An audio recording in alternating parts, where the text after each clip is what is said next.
कहां से गुफ्तगू करूं? मेरी एक आहो बका देख कर यकीन मानिए कि नींद नहीं आ रही, नींद नहीं आई। मैंने जब उस माँ की आहो पुकार देखी है, जरा सुनिए सुनिए और सुनिए। मेरा कोई नहीं है, इतने मुश्किल से अपने बच्चे को पालते हैं मेहनत कर करके। मेरा बेटा मेरे को चाहिए, किसी माँ को इतना मजबूर ना करे ना। क्या दिखा था? मैं ये देखता था, क्या ये कोई टारगेट किलर ने इनको कत्ल किया है तो हुकूमत तो इसके खिलाफ ऑपरेशन करना चाहिए। अगर कोई दहशतगर्द ने इसे मारा है तो देखना चाहिए कि ये दहशतगर्दी की लहर कहां से आई। मगर अफसोसनाक बात यह है कि तमाम तर बातों के बावजूद भी इस शहर के अंदर टैंकर माफिया और डंपर माफिया का कब्जा बदस्तूर जारी है और एक और मासूम बच्चे की जान डंपर माफिया टैंकर माफिया ने ली। अब आएगा शर्जील इनाम मेमन नया जुल्फिकार मिर्जा और कहेगा टैंकर वाले का कसूर नहीं है, उस जो बच्चा मर गया उसका कसूर था, वो गली में क्यों बैठा हुआ। आएगा वो मैदान में। और जो जगह जगह गिरफ्तारियां अब तक हो रही हैं डंपर के जलाने के हवाले से, उन सबको पकड़ा जा रहा है, उनके जिस्मानी रिमांड मांगे जा रहे हैं, बार बार सखीफ सेंटर सब जगह ये मामला हो रहे हैं। लेकिन क्या किसी डंपर वाले पर अब तक कानून का इतलाक मुमकिन हो सका है या नहीं हो सका? मैं आपसे एक सवाल पूछता हूं, क्यों? क्योंकि जिनके घर दौलत के अंबारों से भरे हुए हों, जिनके पेट इस कौम को निचोड़ निचोड़ कर भरे हुए हों, वो कहां से यहां पर इस बहते हुए खून को देखेंगे। लेकिन याद रखिए, लहू फिर लहू है, खून फिर खून है, टपकेगा तो जम जाएगा, जुल्म फिर जुल्म है, बढ़ेगा तो मिट जाएगा। मेरा कोई नहीं है, इतने मुश्किल से अपने बच्चे को पालते हैं मेहनत कर करके। मेरा बेटा मेरे को चाहिए, किसी माँ को इतना मजबूर ना करे ना। क्या दिखा था? इसके बाद मैं आता हूं बड़ी खबरों की तरफ और बड़े अहम खबर की तरफ। ये भी खबर बड़ी थी, इसीलिए सबसे पहले दी मैंने। और खबर, आज पाकिस्तान पीपल्स पार्टी के रहनुमा और साबिक एमक्यूएम के रहनुमा, साबिक पीएसपी के रहनुमा अनीस एडवोकेट ने एक राज से पर्दा उठाने की कोशिश की है, जिसका आधा सच उन्होंने बोला है, पूरा सच मैं आपको बताता हूं।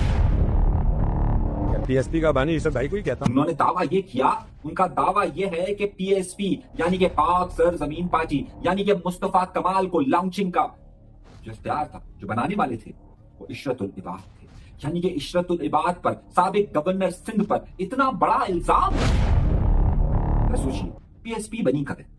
पीएसपी यानी कि मुस्तफा कमाल आते हैं मार्च 2016 में और उसके फौरन बाद पीएसपी बनती है। अनीस एडवोकेट जिन्होंने ये दावा किया है वो भी उस वक्त उसके अंदर शामिल होते हैं और 22 अगस्त 2016 होता है, यानी कि 7 महीने बाद, सॉरी 4 महीने, तो पीएसपी बनाएंगे। उस वक्त गवर्नर कौन होता है? इशरतुल इबाद। अगर गवर्नर इशरतुल इबाद है, जिसे एमक्यूएम ने नामजद किया, जिसे अल्ताफ हुसैन ने नामजद किया, अगर वो पीएसपी बना रहे हैं तो फिर मामला क्या? क्या वाकई में उन्होंने पीएसपी बनाई थी? यही वो राज जिसका अनीस एडवोकेट दावा कर रहे हैं। मेरे सामने एक जादूगरनी बैठी हुई थी और उसने पंडोरा बॉक्स खोलना शुरू किया। उसने कहा हाँ। मैंने कहा कैसे?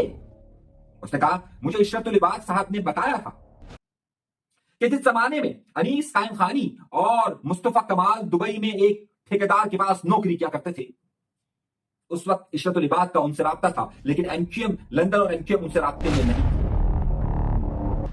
कुछ लोग 2015 में एक नई एमक्यूएम बनाना चाहते थे जो अल्ताफ हुसैन साहब से लगो, लेकिन इशरतुल इबाद का कहना यह था कि एक प्रेशर ग्रुप बनाया जाए। और प्रेशर ग्रुप कौन बनाए? मैं तो गवर्नर हूं, तो फिर कौन बनाए? नाम चूज हुआ मुस्तफा कमाल और अनीस कायम खानी का। और एक अहम जादूगरनी के मुताबिक कुछ आला शख्सियात, हुकूमती इदारती आला शख्सियात से दुबई के अंदर ये मुलाकात तय हुई और ये मुलाकात तय हुई मुस्तफा कमाल, अनीस कायम खानी और इशरतुल इबाद के दरमियान। इस बात का दावा इशरतुल इबाद साहब ने एक जादूगरनी के सामने किया।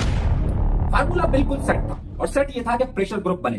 अब जब वो मुलाकात हो गई, उनके फोन नंबर मुस्तफा कमाल और के पास ट्रांसफर हो गए, तो वो लोग डायरेक्ट भी राब्ता करने लगे और इशरतुल इबाद थोड़ा सा बैक हुए। लेकिन इशरतुल इबाद इन दोनों से राब्ते में थे, यानी कि जो बड़े अशखास थी उनसे भी, मुस्तफा कमाल साहब से भी और किसी और शख्स से। मार्च में यह फार्मूला तय हुआ कि एमक्यूएम की जाएगी, ये रहनुमा वहां जाए और वो प्रेशर ग्रुप बनाए। उस वक्त तक जहाज में बैठने तक इशरतुल इबाद साहब इसी फार्मूले के तहत उनके साथ थे बकौल जादूगरनी के, जिस बात का दावा अनीस एडवोकेट ने किया है। लेकिन बाद में जब वो यहां आए और उन्होंने पार्टी बना ली तो ये बड़ी सरप्राइजिंग बात थी, क्योंकि प्रेशर ग्रुप की बात हुई थी तो पार्टी बन गई थी, ये पार्टी बन गई थी। ये बड़ा अहम नुकता है। और उसके बाद आपने चंद दिनों के बाद देखा कि मुस्तफा कमाल साहब ने उसी इशरतुल इबाद साहब के मुतालिक क्या कहा था? रिश्वतुल इबाद कहा था, नहीं कहा था? कहा था नहीं कहा? तो फिर सवाल ये आता है कि जब उन्हें रिश्वतुल इबाद कहा गया था तो फिर अनीस एडवोकेट की इस बात को कौन बाय करेगा कि रिश्वतुल इबाद साहब ने पीएसपी बनाई थी, यानी इस डॉल्फिन को समंदर से बाहर निकाला था। सवाल है ना आपका। अब जादूगर ये दावा कहती है कि उसके बाद फिर क्यों गिरे रिश्वतुल इबाद साहब के भी वो जो तीसरे शख्स से जिनसे दुबई में मुलाकात हुई थी उससे ताल्लुकात खराब हो गए थे, इसलिए मुस्तफा कमाल साहब ने गुफ्तगू की थी। ये दावे हैं, इनमें कितनी सच्चाई है ये वक्त आने पर पता चलेगा।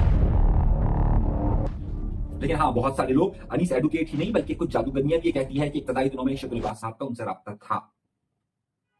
और आगे देने वाला, रुकिएगा और यहीं देखिए।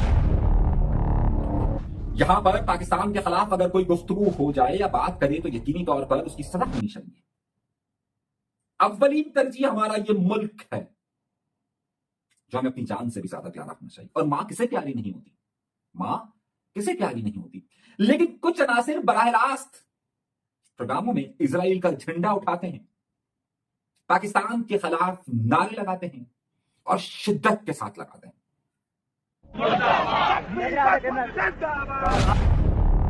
मगर कोई उन्हें पकड़ता नहीं है, कोई उन्हें गिरफ्तार नहीं करता है। क्यों गिरफ्तार नहीं करता, क्यों पकड़ता नहीं है, क्यों उनके ऊपर गद्दारी के मुकदमे दर्ज नहीं होते? क्या वजह है? क्या उन्हें सिंध के अंदर इजाजत है कि वो जो चाहे करें, वो जो चाहे करें? या डंपरों वालों को, टैंकर को इजाजत है कि वो जब चाहे जिसको चाहे बगैर शनाख्त के, उसकी कौमियत क्या है, उसका मजहब क्या है, उसका ईमान क्या है, उसको कत्ल कर दे? इसी तरीके से जिनका खास तौर पर जब जोर चले, जहां चले, वो हमेशा पाकिस्तान के खिलाफ नारे लगाए, लेकिन कोई कुछ ना बोले। सवाल सिर्फ इतना है कि कहां है सिंध?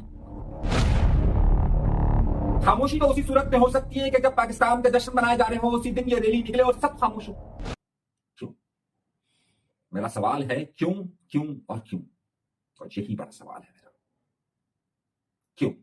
दूसरी तरफ एक गलती कहिए या कुछ भी कहिए, जुर्म कहिए कि जश्न आजादी के मौके पर कायद आजम मोहम्मद अली जिन्ना की तस्वीर नहीं लगाई और तहरीक इंसाफ ने इसे बड़ा इशू बनाया। 16 तारीख को, आज 17 तारीख है जब आप ये प्रोग्राम देख रहे हैं, 16 तारीख को तहरीक इंसाफ ने एक प्रोग्राम कराची शहर के अंदर किया। क्या प्रोग्राम किया?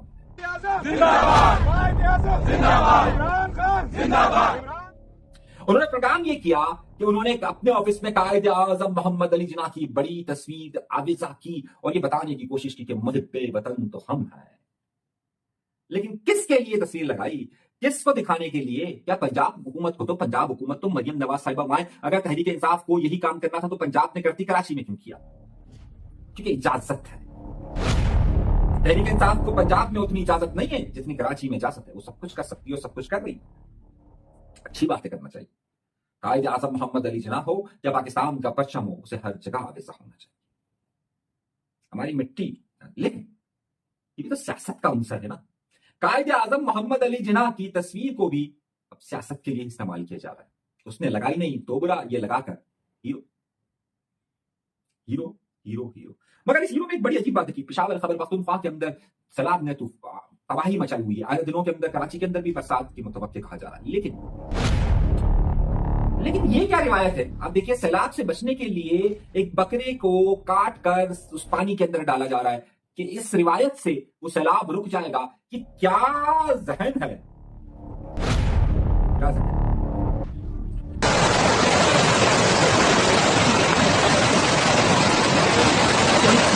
कोई इस कोताही को अल्लाह का अजाब करार दे रहा है, लेकिन अपनी कोताहियों पर निगाह दौड़ाने के लिए तैयार नहीं है। अकीदा रखिए लेकिन आंखें बंद कर नहीं, आंखें बंद करके नहीं कि बस जो आए वो सही है, जो दिल में आए वो सही है। ये तो हिंदुओं के यहां हमने देखा। आपको याद है कि वो एक अक्सर, चलिए वो फिर एक मजहबी वाक़या हुआ, हज़रत उमर फारूक रज़ी अल्लाह के ज़माने में दरिया फरात के हवाले से एक बात कही जाती थी कि उसमें किसी खातून को डाला जाता था। खैर मैं अभी उस पर बात नहीं करना चाहता। लेकिन जहां ये मामला चल रहा है, वहां एक फुटेज वायरल हो रहा है कि जनाब अब ये जो जिसे हम खुसरे कहते हैं, ट्रांसजेंडर्स कहते हैं, ये बाकायदा अपनी तकरीबात मुनक्किद करने लग गए हैं। और ऐसी तकरीबात के दज्जाल के नाम पर तकरीबात, और उसमें उन्होंने हुलिया भी ऐसा बनाया हुआ है कि जैसे दज्जाल हो। ये आर्ट की प्रमोशन है या फिर कुछ और। लेकिन ये सवाल बहुत है कि आपको याद है कि पिछले दिनों इजराइल ने इस बारे में आवाज उठाई थी कि पाकिस्तान के अंदर ट्रांसजेंडर्स को, इन खुसरों को इजाजत नहीं है। कि जिसके बाद ये हुआ कि अब खुसरों को इतनी इजाजत दे दी गई है कि वो हर जगह नजर आए और इस तरह के इवेंट्स भी रखे। वो ये सवाल मेरा नहीं बल्कि पूछने का है। एक तरफ मस्जिद शहीद की जा रही है और एक तरफ ये मामला हो रहा है। मगर इसी दौरान एक अफसोसनाक खबर भी आई। कराची से एक बड़ा अहम सहाफी खावर खार हुसैन को सांगड़ में कत्ल किया गया या खुदकुशी। पुलिस अभी ये कह रही है कि उनकी गाड़ी में से लाश मिली और लगता यूं है कि यह खुदकुशी है, क्योंकि उनके हाथ में पिस्तौल मौजूद है। गोली यहां से लगकर यहां से निकली।